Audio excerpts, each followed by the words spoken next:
ये घटनाक्रम मई 2026 की एक अत्यंत महत्वपूर्ण भू राजनीतिक जियोपॉलिटिकल हलचल है। इसे समझने के लिए हमें सैन्य कार्रवाई से कूटनीति की ओर बढ़ते इस बदलाव को विस्तार से देखना होगा। 1. ऑपरेशन एपिक फ्यूरी से प्रोजेक्ट फ्रीडम तक का सफर।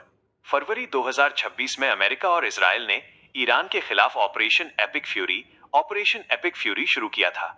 इस अभियान का मुख्य उद्देश्य ईरान के परमाणु ठिकानों, मिसाइल क्षमताओं और उसके नेतृत्व को निशाना बनाना था। सैन्य स्थिति 5-6 मई 2026 तक अमेरिका ने इस ऑपरेशन को समाप्त घोषित कर दिया है।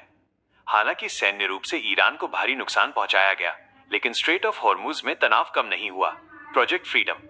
अब अमेरिका का ध्यान हमले से हटकर सुरक्षित निकासी पर है।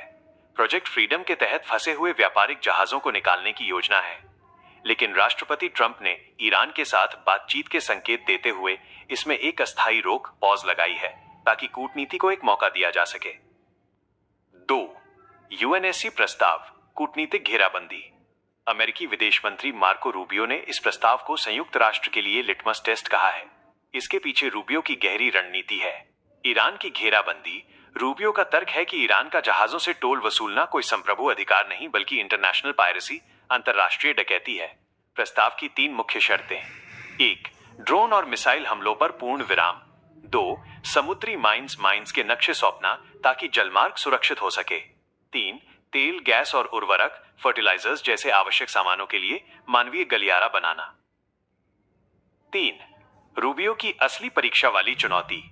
रूबियो का यह बयान कि ये यूएन के लिए एक रियल टेस्ट है, दरअसल रूस और चीन पर दबाव बनाने की कोशिश है। तर्क: यदि रूस और चीन इस प्रस्ताव को वीटो करते हैं, तो अमेरिका ये साबित कर पाएगा कि ये देश अंतरराष्ट्रीय व्यापार और समुद्री सुरक्षा के खिलाफ हैं। आर्थिक दबाव। चूंकि होर्मुज से दुनिया का 20% तेल गुजरता है, इसलिए रूबियो ये संदेश दे रहे हैं कि ईरान केवल पश्चिम को नहीं, बल्कि चीन और रूस की अर्थव्यवस्था को भी बंधक बना रहा है। 4. विश्लेषण, सैन्य विफलता या सोची समझी रणनीति। क्या अमेरिका सैन्य विफलता के कारण यूएन की शरण में जा रहा है? एक महत्वपूर्ण प्रश्न उठाती है। इसके 2 पहलू हो सकते हैं। दृष्टिकोण ए, मजबूरी। भारी बमबारी के बावजूद ईरान ने होर्मुज को पूरी तरह असुरक्षित बना दिया है। अमेरिका अकेले दम पर हजारों वर्ग मील में बिछी माइंस और ड्रोन हमलों को नहीं रोक पा रहा है, इसलिए वो अब अंतरराष्ट्रीय समर्थन और कानूनी कवर ढूंढ रहा है। दृष्टिकोण बी, रणनीति। रूबियो इसे आपराधिक गतिविधियों के खिलाफ दुनिया को एकजुट करने का प्रयास बता रहे हैं। अमेरिका ये दिखाना चाहता है कि उसने सैन्य शक्ति का उपयोग कर लिया और अब वो शांतिपूर्ण समाधान चाहता है।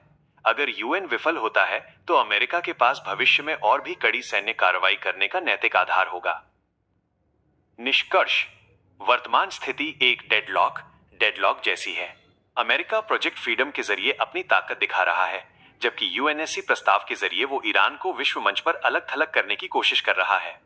आने वाले कुछ दिन ये तय करेंगे कि दुनिया की ऊर्जा आपूर्ति बहाल होगी या ये संकट एक बड़े वैश्विक युद्ध में तब्दील हो जाएगा।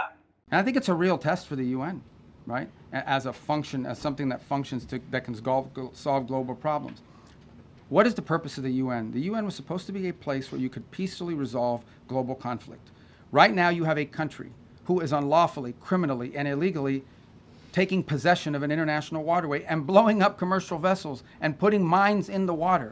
I don't know if people appreciate like how outrageous this is, how unacceptable it is that any country would fire and try to sink commercial vessels or put mines in the water. Both of these things are illegal.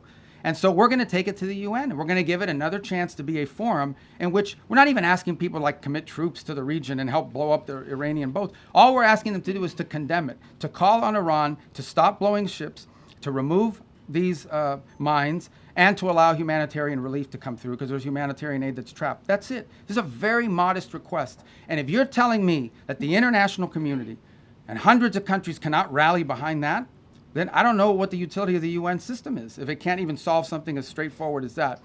दोस्तों, the true voice international Hindi news से जुड़ने के लिए आपका बहुत बहुत धन्यवाद। दुनिया भर की ताजा और निष्पक्ष खबरों को सबसे पहले पाने के लिए अभी हमारे चैनल को सब्सक्राइब करें। वीडियो को लाइक करें और अपनी राय कमेंट बॉक्स में जरूर साझा करें। अभी सब्सक्राइब बटन दबाएं और बेल आइकन को क्लिक करना न भूलें, ताकि हर बड़ी खबर आप तक तुरंत पहुंच सके।